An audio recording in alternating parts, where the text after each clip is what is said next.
حضرت نوح علیہ السلام کے پوتوں کا مشترکہ خاندان ملک یمن میں آباد ہوا اور یہ خاندان قوم عاد کے نام سے مشہور ہوا۔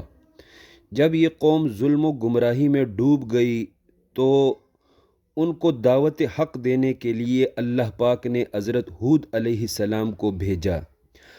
حضرت ہود نے پوری قوم کو ظلم و گمراہی سے منع کیا تو پوری قوم کے وڈیرے حضرت ہود کے خلاف متحد ہو گئے اور حضرت ہود کے خلاف کمپین شروع کر دی کہ یہ ہود تمہیں تمہارے آباء و اجداد کی پرمپرا سے ہٹانا چاہتا ہے، یہ اپنا کوئی نیا قانون تم پہ مسلط کرنا چاہتا ہے، یہ ہود جھوٹا ہے، بالفرض اگر یہ سچا ہے تو ہم پر کوئی عذاب لے آئے۔ حضرت ہود علیہ السلام نے فرمایا، میں جھوٹا نبی نہیں ہوں، میں سچا پیغمبر ہوں اور تمہارا خیر خواہ ہوں۔ لیکن قوم یقین کرنے کے لیے تیار نہ ہوئی اور بار بار کہتے رہے، اگر تم سچے نبی ہو تو کوئی عذاب لے آؤ۔ عزیزان محترم، اس لیے اولاً اللہ پاک نے قوم عاد کو لمبے عرصے کے لیے قحط سالی یعنی غربت اور کمر توڑ مہنگائی کے عذاب میں مبتلا کر دیا، لیکن قوم عاد نے اس ابتدائی عذاب الہی سے کوئی سبق حاصل نہ کیا۔ تب اس قوم پر بڑا عذاب آیا، سخت طوفانی ہوائیں چلنا شروع ہو گئی۔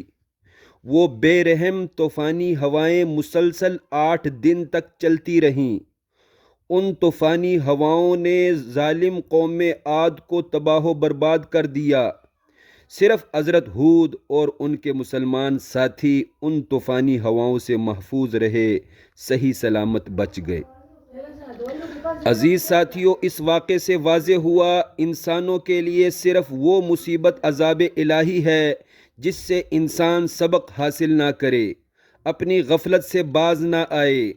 یعنی جو مصیبت، جو تکلیف اللہ کے قریب کر دے وہ انسان کے لیے رحمت ہے، اور جو نقصان، تکلیف اللہ کے قریب نہ کر سکے، غفلت سے نہ نکال سکے، وہ عذاب الہی ہے۔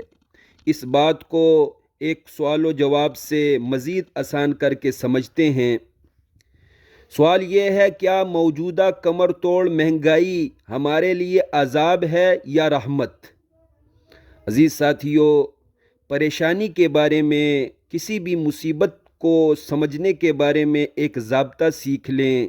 اس ضابطے سے آپ ہر مصیبت، ہر پریشانی کے بارے میں جان لیں گے کہ وہ ہمارے لیے عذاب ہے یا رحمت، وہ کسی کے لیے عذاب ہے یا رحمت۔